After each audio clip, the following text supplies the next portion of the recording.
برادران ملت اسلامیہ، السلام علیکم ورحمۃ اللہ وبرکاتہ۔ وعلیکم السلام ورحمۃ اللہ وبرکاتہ۔ الحمدللہ الذی فضل سیدنا مولانا محمد علی العالمین جميعا وقامه يوم القيامة للمتقين المتنفسين الخطائين الهالكين شفيعا، وصلى الله تعالى وسلم وبارك عليه وعلى كل من هو محبوب ومرضي لديه صلاة وتقادر بدوام الملك الحي القيوم، واشهد ان لا اله الا الله وحده لا شريك له، واشهد ان سيدنا مولانا محمد على العالمين جميعا، اما بعد، اعوذ بالله من الشيطان الرجيم، بسم الله الرحمن الرحيم، قد جاءكم من الله نور، صدق الله مولانا العظيم وصدق رسوله النبي الكريم، ونحن على ذلك لمن الشاهدين والشاكرين، والحمد لله رب العالمين۔ عاشقان محبت، سب سے پہلے عقیدت المحبت کے ساتھ گنبد خضرا میں آرام فرمانے والے آقا، ہم غریبوں کے غمگسار سید ابرار و اخیار حضور احمد مصطفیٰ محمد مصطفیٰ صلی اللہ علیہ وسلم کی بارگاہ میں بآواز بلند درود پاک کا نذرانہ پڑھیں، بلند آواز کے ساتھ اللہم صلی علی سیدنا مولانا محمد وعلی آلہ واصحابہ وبارک وسلم، صلاۃ و سلام علیک یا رسول اللہ صلی اللہ علیہ وسلم۔ ایک مرتبہ اور بلند آواز کے ساتھ درود پاک پڑھیں، اللہم صلی علی محمد وعلی آلہ واصحابہ وبارک وسلم، صلاۃ و سلام علیک یا رسول اللہ صلی اللہ علیہ وسلم۔ حضرات، محفل جشن عید میلاد النبی صلی اللہ علیہ وسلم کی یہ تیسری محفل ہے جس میں ہم اور آپ سب یہاں بیٹھنے کی سعادت نصیب کر رہے ہیں۔ واقعی میں اپنا نصیب ہے کہ ہم سب یہاں حضور کی محفل سجائے بیٹھے ہیں، اور اللہ تبارک و تعالی حضور کا ذکر، حضور کی میلاد منانے کا موقع اور حضور کی ولادت کی خوشی، یہ صرف و صرف ان لوگوں کو عطا فرماتا ہے جو مصطفیٰ سے محبت کرنے والے ہوتے ہیں۔ ہمیں اپنی قسمت پر بڑا فخر ہے اور رب کا شکر بھی ادا کرتے کہ اللہ تعالیٰ نے ہمیں میلاد مصطفیٰ صلی اللہ علیہ وسلم کو منانے کی توفیق عطا فرمائی۔ واقعی میں بڑی خوش قسمتی ہے، خوش نصیبی ہے۔ میں بلا کسی تاخیر کے میں اپنے گفتگو کی طرف بڑھوں، لیکن اس سے پہلے میں کچھ اشعار نعت پاک کے پڑھ کر اپنی تقریر کا آغاز کروں گا۔ آئیے مل کر درود پاک پڑھیں، صلی اللہ علیہ یا رسول اللہ،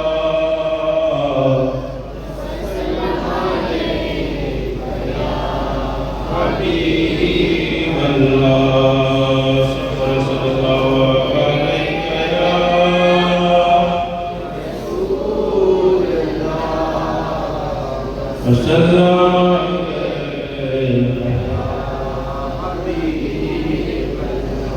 یہ کہتی تھی کر کر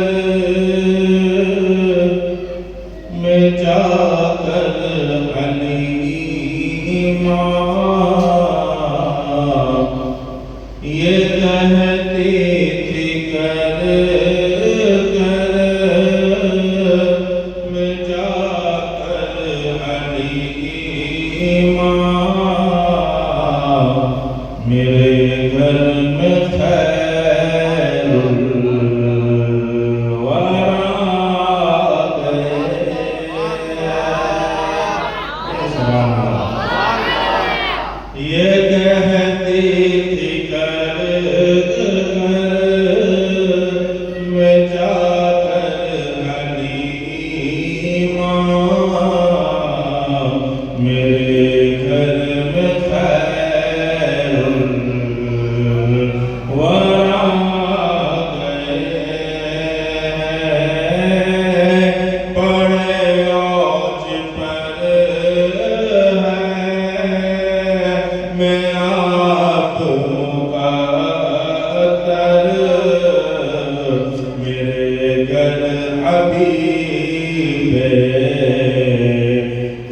سنیں شاعر کہتا ہے یہ ظلمت سے کہہ دو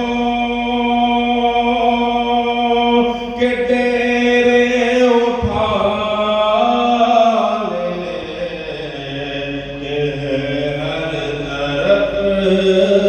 طرف اب اجالے اجالے یہ ظلمت سے کہہ دو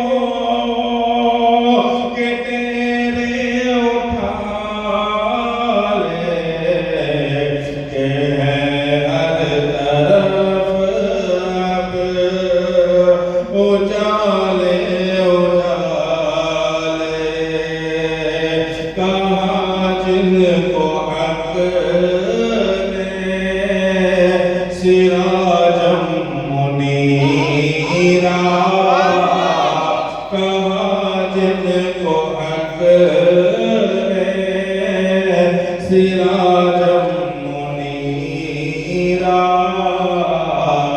میرے گھر و نور خدا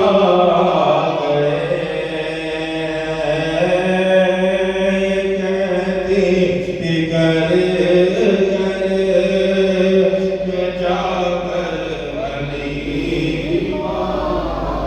میں خیر الورا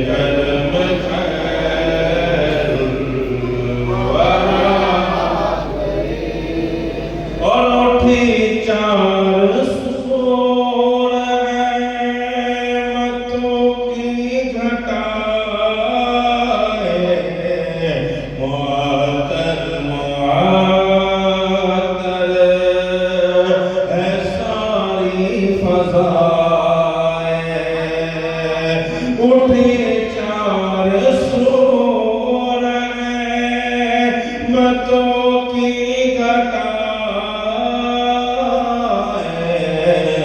معطر معطر یہ ساری فضائے خوشی میں جبریل نغمے سنائے خوشی میں جبریل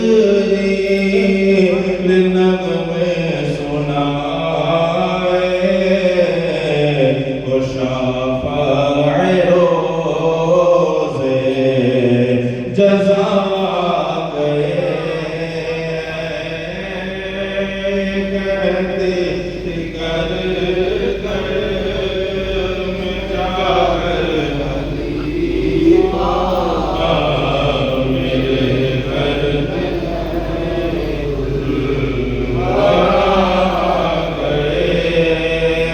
گئے بڑے عوج پر میرا اب مقدر میرے گھر حبیب خدا گئے ماشاءاللہ درود پاک پڑھیں اللہم صلی علی محمد وعلی آلہ وصحبہ وبارک وسلم سلام علیکم یا رسول اللہ صلی اللہ علیہ وسلم وقت کافی مقبول ہے اور بغیر کسی تاخیر کے ہم اپنی گفتگو کا آغاز کرتے ہیں بے شک اللہ تبارک و تعالیٰ نے قرآن میں فرمایا قد جاءکم من اللہ نور کہ تمہارے پاس آ گیا خدا کی طرف سے ایک نور حضرات محترم اس میں کوئی شک نہیں ہے کہ ساری کائنات کو مصطفیٰ صلی اللہ علیہ وسلم کے نور سے روشن کیا گیا کل کے بیان میں ہم نے نور کے تعلق سے کچھ چیزیں سنی آج مزید اس کے تعلق سے کچھ باتیں ہم اور سنیں گے اور میں یہ کہوں کہ میرے آقا صلی اللہ علیہ وسلم کی وہ ذات جن کو خدا نے نور بنایا اور آج آپ کو بہت سارے لوگ ایسے بھی ملیں گے کہ جو